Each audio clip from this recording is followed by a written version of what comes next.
All praises to Yahweh, Ba'ashem Yahweh Shai, Ba'ashem Rakak Wadash. Double honors to the apostles and the elders of Great Millstone, and Shalom to the elected nation of Israel. And this is going to be a lesson on how Eve learned to be a demon from the Edomites and from the Edomite woman, right? And this is going to be based on a conversation I heard some Edomite woman having at a train station, man, and she was just talking about her husband with to her mom and her friend, right? And she was talking about how her husband, and like this is the thing, like I shouldn't have had access to this information, but a lot of these women, they just run their mouths, right? And don't consider who's listening and how it ultimately makes them look, man. Whenever women are doing their stories baiting out men, they don't understand how it's making them look. Like you got this whole trend of women that are out here talking, trying to so-called expose men, talking about the A and man's ASS, and they're using that as a thing to expose that man for being weird and all that. But they're exposing themselves at the same time, because okay, he likes to do that weird ass shit, but then you like to do it as well. He can't do that without you doing it as well. And that's why even when this woman baited out this Hebrew and a Hellcat geezer, right? Okay, she baited him out, but she also baited herself out, man. She ain't righteous. That woman that baited out that Sakara member, right? Which that stuff that he was into was dodgy, man. Like of all the things you can do with a woman that's righteous and all the things that you can do to a woman that's wicked, that was highly, highly, highly on the left-hand side, man. Like that shit was crazy, right? But when she exposed all of that, right, she also was exposing herself. Now, back to this Edomite woman at the train station, right? She was like talking about how her husband and their workplace or whatever, they have a curry every single week or every single month, once a month or something like that. I think she said once a week, right? If I remember the story as it goes. And he don't like going, but she said, "Oh, you should go because it's better for you to like engage in work and all of that." So for starters, she's trying to tell him what to do, which she shouldn't be, right? But to a certain degree, I guess you could say that she's trying to look out for him. To a certain degree, you could say that if she was actually right, that it would help him with his career. But if he's already comfortable with how his job is anyway, then she's trying to tell him to do that because she wants him to make more money so that she can get a benefit out of it, man. Right? But the scriptures, when you read Proverbs 31, you don't say that a woman's supposed to be doing it. She's supposed to be thinking about ways to make her husband's life more comfortable, but not based on him having to do more, right? She's supposed to be searching out a land and buy a fit and all of that, right? And okay, she'd use her husband's money, but she's not doing things to destroy him and make his life more stressful, man. But then anyway, she went of carrying on talking to her mom and her friend and was talking about how she ended up going through her husband's phone, and then she's seen a thread between him and his work colleagues, right, about the meetings that they have and all that, and the outings that they go to and that. And she said that she went through it, and then she saw that they asked, "Oh, is she going to be coming to this next one?" And he said, "Nah, it's only going to be me." Right. And then she was having an attitude of like, she was getting all angry about it, saying why he didn't even ask me and all of this. Right. And I was thinking to myself, like, it's pretty obvious why he didn't ask. But I'm just thinking these thoughts in my head. And I'm thinking it's pretty obvious why he didn't ask, because you're an embarrassment. You're an embarrassment to him, man. And a lot of you Israelite women are an embarrassment to the Israelite man. Like, you so-called black women are an embarrassment to us, man. Us even being connected to you as the same nation is an embarrassment. When I see one of these shower cap wearing Eves, I just think, man. And I try my best to not even look in their direction, to give them any kind of thought process in their mind that I think they're attractive, because I don't, right? I don't want to be associated with no Israelite woman like that, man. I'm highly unattracted to any Israelite woman like that. I don't want to be nowhere near those kind of people. I don't want to be nowhere, and I don't want to be nowhere near the wicked offspring that they produce neither. All them why for that, why for that, why for that, why for this niggas and all that. A lot, man. A lot, man. Yo, fucks. I don't want to be around none of them demons, man. I feel agitated in my spirit. I'm on a high alert when I'm around demons like that, man. Just like I'm on high alert when I see Esau, right? But unfortunately, you're more relaxed when you see Esau Then when you see Jake, because Esau is going to come at you like a serpent, Jake's going to come at you like a lion or a tiger, man, or a bear. He'll come straight up, man. Whereas a serpent's trying to slither around, man. Right now, back to this Edomite woman, she was saying all of this stuff and she was talking about how her husband didn't talk to her for 4 days, and she thought that it was a joke. She thought that that was funny, right? And then she was doing other things to try and get on his nerves more. She said he had a painting that he made of her and the children on the beach, right? And he took it off and threw it in the garage and all of that because he didn't want to have it there to look at her and all that. And she was thinking that these things were funny. And then she said that he said to her, "I trying to," and this is what I mean, like how have I got all this information about a woman I don't know, right? Because they just blab their mouths off, man, telling all their man's secrets, telling like just embarrassing their husbands, man. These women enjoy embarrassing their husbands, and Eve enjoys embarrassing us. But where did she learn it from? She learned it from that demon Edomite woman, man. And when I really think about it, and I think about how the so-called white woman is all upon Jake now and that, right? And how she loves off Jake, she's really a traitor to her own man, right? Now, this is a good thing for us. But when you really consider what an Edomite actually is and what an Edomite's destiny is, the Edomite woman is actually helping the fall of her own nation, which is ultimately the inevitable fall of her own self, right? Which just shows how dumb women are in general. Just like how the Israelite woman is against the Israelite man trying to raise up in this Hebrew Israelite movement, right? Which she's actually trying to hinder the progress of her nation rising up and trying to keep us in Babylon the Great or keep us under Babylon the Great's influence in where if you're not in Babylon the Great, man, which shows again how dumb women are. The Edomite, all these Edomite women that are lusting after Jacob, and that they're traitors. All these Israelite women that are lusting after Esau, they're traitors. All these Israelite women that are scoffing against the Hebrew Israelite movement, they're traitors to their own nation, right? And okay, so that's when you consider the so-called white woman lusting after Jake, that's a good thing for us because it helps to lead to the fall of our enemy. But when you consider that the things that the so-called white woman is doing, trying to actually disassociate herself from all the things that happened to us in the Atlantic slave trade and try and make it like it was only the so-called white man that did it and all of that, right? She's really a traitor, right? She's not a traitor to us. She's helping us, but she's a traitor to her own nation. I mean, it's all said and done. All of that traitoring and betraying isn't going to stop her going through Obadiah 1 and 18. It ain't going to stop nothing, man. And all of the betrayal that the Israelite woman's done to us by copying the so-called white man and how she betrays her, man, that ain't going to stop us getting the kingdom anyway. All it's going to do is make you Israelite women that have betrayed us have shame in the kingdom, man. And you're going to see us rise up anyway, Micah 7 and 10. Right? Micah 7 and 10, man. This is Micah chapter 7 and 10. Then she that is mine enemy shall see, and shame shall cover her, which said unto me, where is Yahweh thy power? Mine eyes shall behold her, now shall she be trodden down as the miry streets. And that's for you Israelite women, man. But you Israelite women learned this from the Edomite woman. And when I was listening to that woman talk, I was just thinking, man, this woman's a demon, man. I was just thinking, this woman's a demon. Like there wasn't enough. She wasn't attractive, right? She didn't have a pretty face. She didn't have a nice body. She just looked like some old, crusty, dry out, flat batty Karen, man. You know them flat batty Karen with the short bob hairstyle and all that, that graying blonde hair, right? Like she just looked like one of them, and I was just thinking like, this woman's a demon, and it was getting on my nerves. But then I started thinking, man, this is where the Israelite woman learned all the her foolishness from, man. Because when the Israelites was getting broken down and getting destroyed, and they was trying to tear away all our integrity, all our righteousness away from us, the Edomite woman would have been helping come up with different ways in which our nation can be destroyed from a woman's perspective, man. She would have used her wicked mind, that all wickedness is but little to the wickedness of a woman. She would have used her wicked woman mind to try and further help break us down, man. And feminism was one of those things. Feminism was a thing that came from really the Edomite woman with the Edomite man's help, right? It was a wicked invention from the wicked Edomite woman, man. And Eve copied it, and this is where the Israelite woman learned it from, and how to be a demon. She learned it from the Edomite woman.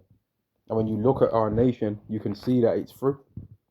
right? But back to that, like, that woman, man, like, she was just doing all of that stuff, and then, like, eventually she ended up admitting, because her husband said something like, oh, they only want to try and invite you to these lunches and all that and these dinners to try and be nosy into my life, and I don't want to do all that, right?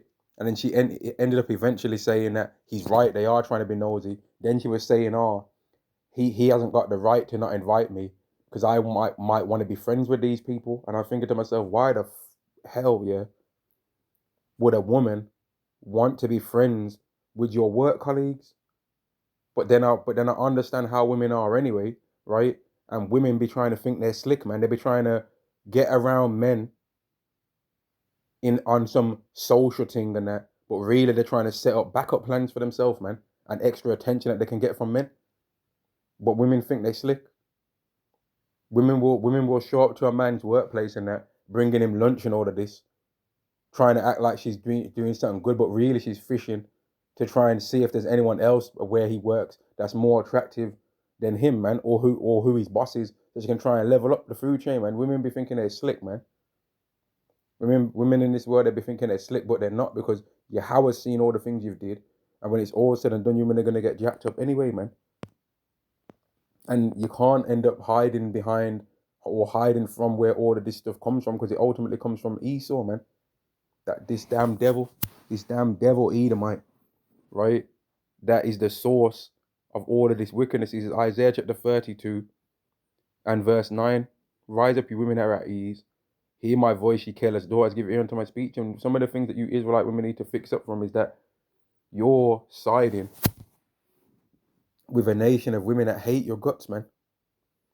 And then now that these women are trying to jump from their own men to our nation, now all of a sudden you Israelite women have got a problem with it. When you see a so-called black man that you find attractive with a so-called white woman, you want to try and call him a sellout and all of this, while at the same time you've got weave in your head and you're a sellout yourself. You're a sellout to your own self. You're a sellout to your own daughter. Your own daughters, before they even reach the age of 10, have already had weave put in their hair, man, because you don't want to have to look at your daughter's hair for what it really is, because then it's going to make you remember the lie that you're doing. It's going to make you remember that you're a liar concerning what you look like, man.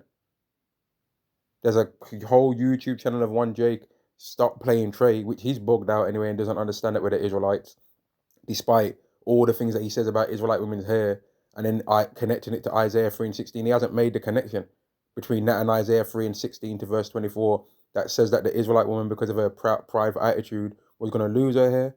But his YouTube channel is about the Israelite woman's hair and why they don't wear their natural hair. And they're always rebelling against it, man. They never want to accept that them doing that is selling out and that it's trying to copy the so-called white woman. They don't want to ever admit that.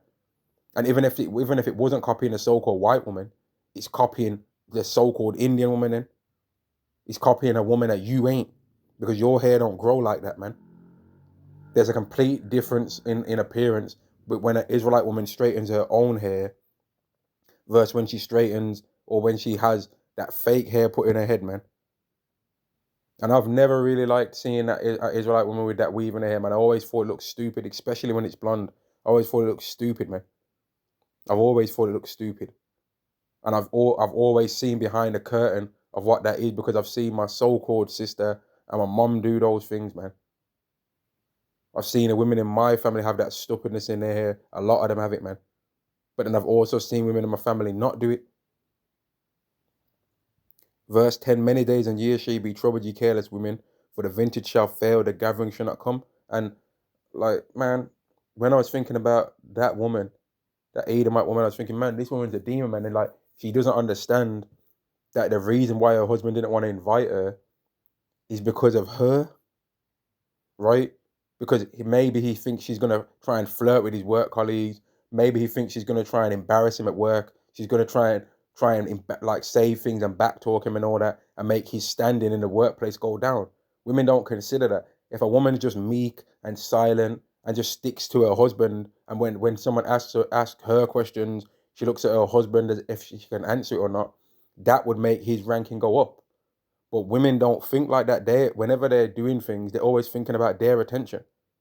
When women go out in public, they don't just think, you know what, I'm going outside with this man, so I should be really focusing my attention on the man that I'm outside with. And that would make the world a way more peaceful place. What they'll do is they're scanning the whole vicinity on what other women are wearing. Oh, I want to try what other women are in cars with different guys and all that. They're just scanning and coveting. When women are in this world, they're just coveting things, man. Coveting and thinking about whose life they can try and be jealous of, so that they can try and get their man to do some more things that he don't want to do, man. Oh, she went to this restaurant, so I'm gonna try and get my man to take me to this restaurant now. Even though I don't even like seafood, but I'm gonna try and get him to take me to this seafood restaurant now, even though I don't like seafood. Or she got this jewelry. Oh, I'm gonna try and get my man to get this jewelry. Or they went to this holiday, so now I'm gonna try and go on a holiday to the same kind of place. Or they've got this kind of sofa in their house, so now I want the same kind of sofa in my house. Or he took her and they did this. Or he does this in the bedroom. She told me that her man does this in the bedroom. So I'm gonna try and see if I can do it. Like, these women be just absorbing everything from the world and trying to bring it to their man. And Eve has absorbed everything that the so-called white woman does in the world, and she tries to bring it into our nation. But the Edomites are wicked though, so we ain't supposed to be doing the things that they do anyway. And then I'm including, when I say the Israelite woman, I'm including white Jake women too, man. So-called white Jake women, man.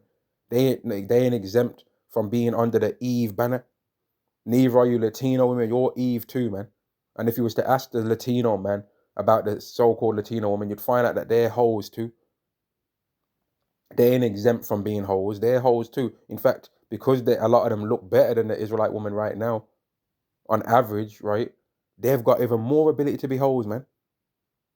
You think that they've just slept with the one Latino brother and then never slept with another man in their life? Yeah, right, man. Yeah, right.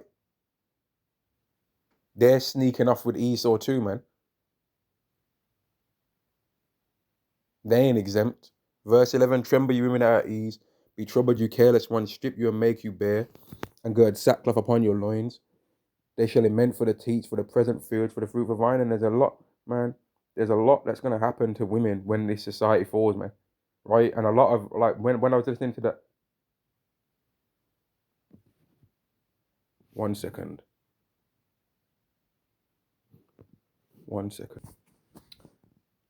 I forgot exactly what I was just saying before the camera came off. I mean, before I paused, but like, you Israelite women don't understand that every single thing that you did against us is going to come full circle, man, because you betrayed us to try and copy the Edomite woman and to try and emulate her life, right? But now, even in a worldly sense, she's getting access to men before you, and even in a spiritual sense, to a certain degree, man. Some of you Israelite women are gonna not be chosen to be with Israelite men of the elect, right? And an Edomite woman is gonna be chosen as a concubine before you're gonna be chosen as a wife. You know how embarrassing that is. That a woman that's nation is destined to be destroyed. She's gonna get access to some of the greatest men that have ever lived on the earth, due to Yahweh having mercy on them and favor and giving them grace, not because of their souls, by the way, right? But yeah, she's gonna get access to some of these men before you get access to them. You're gonna have to be reincarnated and born in the kingdom before you even get to come close to these men, man. You're gonna have to be born again. Whereas right now, just in an earthly sense, some of these Edomite women are acting better than you towards the Israelite man. She's betraying her own nation and everything that her nation stands for to try and get close to the Edomite man. I mean, the Israelite man, even though she is never gonna be under the new covenant, but you Israelite women that are gonna be under the new covenant, you're betraying that your Israelite man, that you and him are gonna be under the new covenant to try and fight for Esau, man, which shows that y'all are lost and that women are naturally betrayers, man. Women are naturally betrayers, man. They betray their own nation. Women ruin households, man. Women destroy kings. The Edomite woman is destroying the kings of her nation right now. And the Israelite woman has destroyed the kings of her nation in times past and now. And it's all going to come full circle, man. And you Israelite women are going to be ashamed for the things that you did against us, man. But I just wanted to put that out there because when I was thinking of what that Edomite woman was talking and saying, and I was thinking, man, This is what the Israelite woman does to us, and it just shows, man, that the Edomite woman, that the Edomite woman and the Edomite man are going through the curses, man. Deuteronomy chapter 13, verse 7, and Yahweh, thy power will put all these curses upon thine enemies, and an enemy that hate thee. And one of the curses is that your woman's gonna hate you, man. And when you see all these Karens and that, yeah, when you see all these Karens that are running their mouth and that, and they just can't be tamed, these women, we're gonna put these women over Esau in the kingdom, man. They're gonna have a bigger voice for the Edomite nation than the Edomite man is, man, just so that Esau can get to feel what they did to us. They're gonna be looking at the Edomite man, telling him, "You ain't got no balls, mister. You ain't got no grow some balls, Johnny." They're gonna be talking shit to y'all, man. They're gonna be running you through the dirt. We're like, they're gonna be telling you, if you was a real man, you grow some balls, Johnny. Yeah, they're gonna be telling you all that. Me and Kevin got into a real big tiff last night, and he just couldn't, like, he's just not a real man. They're gonna be talking to you like that, man, and you ain't gonna be able to do nothing to them. Just like how we wasn't able to do nothing when our woman was running out her mouth to us, and we had no power. We were powerless to do anything, man, and we had to just stomach it. And here are women that we know don't know what the hell they're talking about, be so delusional and think that this society was for them. Like the Edomite woman is going to be talking in the kingdom as if the Israelite kingdom is somehow for them, as if the clock isn't just ticking. And they're going to be talking and be under the delusion to a certain degree that after the 1,000 years is over, they're going to somehow be chilling with the Israelite man. They're going to, no, I'm his favorite concubine. He would never Obadiah 1:18 me. I'm special. I'm special. And the Edomite man's going to be trying to tell her, listen, honey, listen, Edomite woman. Obadiah covers all his Edomites. We're all going to go through that. We need to try and figure out a way to escape. And she's going to snitch. she ain't going to believe him, but he's going to be telling the truth if he says that. But they're not going to believe him, just like how the Israelite woman right now don't believe us. She don't believe in us.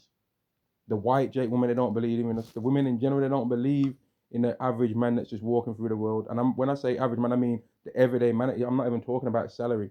I'm talking about the everyday, regular man that you see in this world. If he ain't famous or some kind of celebrity or something like that, or super rich. I'm not talking about some six figures, because six figures isn't the same as what it used to be in this world, man. Like, that's okay. But six-figure people are complaining in this world, man. They're complaining, right? They're disgruntled too. And six-figure people have to try and stunt on mid to lower mid five-figure people, man. They ain't got it as like they think they have, man. They've got like 10% of what a millionaire's got. You know, they got 10% of a life that a millionaire's got. They might have a few things that emulate and copy what a millionaire can get. The same car, but can they get the same house? No, they can't, man. They can't get all of the same things. They can copy a few things and then try and show off with people that make half what they make, a quarter of what they make, and that. But anyway, one of the curses that you Edomites are going to go through is that your woman ain't just not going to respect you, man. Deuteronomy chapter 28 and verse 56, no, 56, yeah, 56. The tender and delicate woman among you, all you Edomites, women that would right now be so feminine and just stand by you, no matter how much wickedness you do in the kingdom, they're not going to be with you. Just like how that Edomite woman was running her mouth against their man to her mom and her friend. Right in public at a train station, man. Just running her mouth about him, laughing about how he stropped and that, and like just thinking it's a funny and like it's a game to try and get him angry. She was just thinking it's funny. But that's what the Israelite woman does to us. They think it's funny. When an Israelite woman can get you angry, or when she is able to like laugh at you for something what she thinks is funny about you, whether it be your appearance, what you make, and money, whatever it is, she's never happier than when she's doing that. But if an Israelite woman actually just sees an Israelite man minding his business, eating food somewhere, just relaxing, being happy, just being content by himself, that makes her miserable, man. But in the kingdom, it's not going to be like that. In the kingdom, the Israelite woman is going to be the best woman that you could ever want to have. Now, okay, are we going to have women that are concubines of the other nations? Yeah. But part of that is just going to be to slap the heathen in the face and be like, look, man, we can deal with y'all women. Right? We can deal with y'all women. But really, If a man decided to only ever deal with Israelite women, he'd be fine, right? He'd be fine with that, man. He'd be fine with that. But we're Israelites, and we know that our woman was getting dealt with now in this kingdom and in all the kingdoms of the past. So we want revenge on that, man. And we're going to be dealing with y'all women, the fine ones too. We ain't going to be dealing with no average heathen women. We're going to get the best ones, man. We ain't going to be dealing with no average, no ugly heathen women. What the hell do we want to do that for? The ugly heathen women are going to be for you nations, man. You can keep those. And if you don't like the sound of this, well, let me tell you this. You ain't going to like the look of it. Yeah? If you don't like the sound of this, you ain't going to like the look of it. You don't like hearing it. Well, you definitely ain't going to like seeing it. Because it's going to happen, man. Verse 56, the tender and delicate woman among you, which would not adventure to set the sole of her foot upon the ground for delicateness and tenderness, her eye shall be evil towards the husband of her bosom, and towards the son of her, and towards her son, and towards her daughter. And that woman's eye was evil towards her husband of her bosom, man. She's just spewing out her mouth about him and that, thinking it's funny that he didn't want to talk to her for 4 days, right? Going through his phone, reading his messages, seeing that he didn't want to bring her with him, but then trying to make it like that somehow not because of her. Like, if a woman is respectful to a man, if a woman's respectful to a man and he knows that anywhere he takes her, she's not going to embarrass him, especially somewhere like work, he would love to bring her to his workplace, because all that's going to happen is people are going to be looking at him like he's the man. Especially if she's attractive as well, and he brings her there and she's just humble and meek and just making him look good. He might get a promotion that next week, man. But if he knows that his woman's a demon and she's a dragon, mate, people are going to be looking at him at work like she's some waste, man. People are going to be trying to sleep with his wife. They're going to try, oh, you should come to the Christmas party. And they're going to try and sleep with his wife there, man. They're going to be trying to add his wife on social media if they use all of that. They're going to be messaging his wife. They're going to be having secret jokes. You know, they're gonna be giving her eyes from across the table and all that. And the wife's gonna be with it all. She's gonna be with all of that. Because that's what the Edomite woman does, right? And that's what the Israelite woman does. And that's what women in general in a lot of situations do, man. And this isn't me trying to be too pessimistic, but this is what happens in the society, man. Sometimes even it happens from other women towards us, man. From women in the world, they be trying to do that to us. And that's really a test to try and see if we're wicked, man. Now, if it's a woman that's single and she's giving you them kind of eyes, well, hey, that's a green light from Yahweh. And there's nothing wrong with you engaging in that. But a lot of the times, these things are a test, man, and the women are just being wicked, man. Deuteronomy chapter 28 in verse 57, and towards her young one that cometh out from between her feet, so even a young baby, man. These women are going to be evil towards, and that's what's going to be happening in the kingdom. When Edomite women give birth to an Edomite baby, they ain't going to be happy with that. They're going to be thinking, man, look at my baby, how wacky it is compared to an Israelite. Like, my baby's never going to become this. And that's what Eve thinks about us now. She thinks when she sees her baby come out and it's a dark-skinned Jake in it, she's thinking, man, where's the blonde hair? Where's the blue eyes? My baby's never going to be as amazing as these blonde hair, blue eye babies and have all the success that they have in the world. I wish I would have got rid of it in the womb. That's what they think. That's what some of them think, man. Now, as sad as that is to hear, that's what they think. But guess what? That same thing is going to turn around and affect these Edomites, man. And that woman saying all that stuff that she was saying about her husband at that train station, that is a show of the curses falling upon the Edomites, man. Because that Edomite man probably might never find out that conversation happened at that train station and then being just laughed about. He might never find out that conversation's happening. He might never find out that conversation happened, man. Her just blabbing her mouth off, spewing her mouth out, right? Running her mouth, laughing about her husband and that.